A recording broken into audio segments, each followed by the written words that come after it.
राजीव जी की एक कविता है, वो एक बड़े अच्छे कवि हैं, उन्होंने लिखा है, वो सदन के सामने सुनाना चाहूंगा।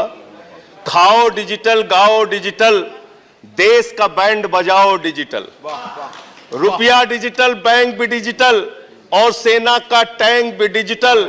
बच्चे पाएं डिजिटल शिक्षा और फिर मांगे डिजिटल भिक्षा। बच्चे पाएं डिजिटल शिक्षा और फिर मांगे डिजिटल भिक्षा।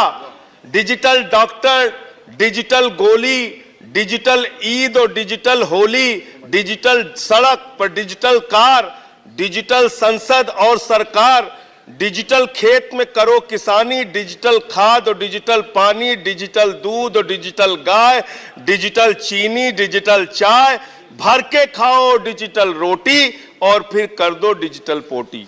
ये इस बजट के बारे में एक कवि की प्रतिक्रिया है मान्यवर। और जो इस सरकार के दावे हैं अब उस पर थोड़ी बात कर लेते हैं मान्यवर। इन्होंने कहा है कि 60 लाख नौकरियां देंगे।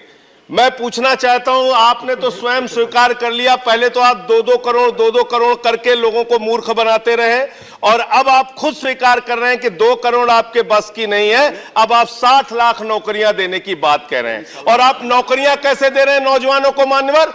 35,000 रेलवे भर्ती के लिए 1 करोड़ नौजवानों ने उसमें फॉर्म भरा और उसके बाद जब उसका परिणाम आता है उसमें घोटाला और गड़बड़ी की जाती है। जब वो नौजवान सड़क पर नौकरी मांगने के लिए निकलते हैं उनको लाठियों से पिटवाया जाता है प्रयागराज में, उनको पटना में लाठियों से पिटवाया जाता है, घर में घुस के लाठियों से पीट पीट के आप नौकरी दे रहे हैं, आंसू गैस के गोले छोड़ छोड़ के आप नौकरी दे रहे हैं। आप कर्मचारियों की बात इस बजट में कर लीजिए मान्यवर। जब कर्मचारियों की चर्चा होती है, पूरे देश के कर्मचारियों की एक ही मांग है, पुरानी पेंशन की बहाली की जाए, पुरानी पेंशन की बहाली की जाए। 40 दिन कोई सांसद और विधायक रह लेता है, पूरे जीवन भर उसको पेंशन मिलती है। 40 साल कोई कर्मचारी नौकरी करता है, उसकी पेंशन आपने खत्म कर दी। पेंशन तो छोड़िए, टैक्स के राहत की उम्मीद थी कर्मचारियों को, आपने इस बजट में वो भी नहीं दिया।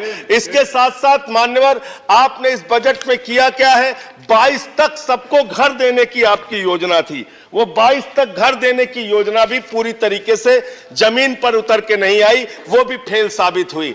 जब आपसे पूछा जाता है सरकार की उपलब्धि क्या है, सरकार की आमदनी क्या है, आप सीना ठोक के कहते हैं अरे हमने तो आमदनी बढ़ा दी, देश का एयरपोर्ट बेच दिया। फिर आपसे पूछा जाता है कुछ आमदनी बढ़ी क्या सरकार की, कहते हैं हाँ बिल्कुल बढ़ा दी, steel authority of India limited बेच दिया, कोल इंडिया बेच दिया, बीपीसीएल बेच दिया, एलआईसी बेच दिया, बैंक बेच दिया, पोर्ट बेच दिया, सब कुछ बेचने का काम किया। ये आपका मेक इन इंडिया है, ये आपका डिजिटल इंडिया। मानवर मैं खत्म कर रहा हूं मानवर, मैं मनरेगा की आप बड़ी पीठ थपथपाते हैं अपनी। मनरेगा की चर्चा बहुत होती है, मनरेगा का बजट आपने खत्म कर दिया, खाद की सब्सिडी आपने कम कर दी। इसका मतलब जो गरीबों को अन्न देने की योजना है वो भी योजना एकमात्र आपकी दिखावा है और मार्च के बाद गरीबों को अनाज हिंदुस्तान में मिलना बंद हो जाएगा।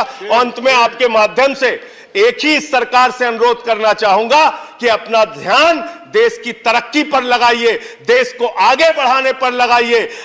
बेटी बेटी होती है, हिंदू की हो, मुसलमान की हो, सिख की हो, ईसाई की हो, उसकी इज्जत के साथ खिलवाड़ मत कीजिए, गुंडागर्दी मत कीजिए। आप तय करने वाले कोई नहीं होते कौन क्या पहनेगा, कौन क्या खाएगा, कौन क्या कैसे रहेगा, कौन। Zafar Islam, I'm sorry.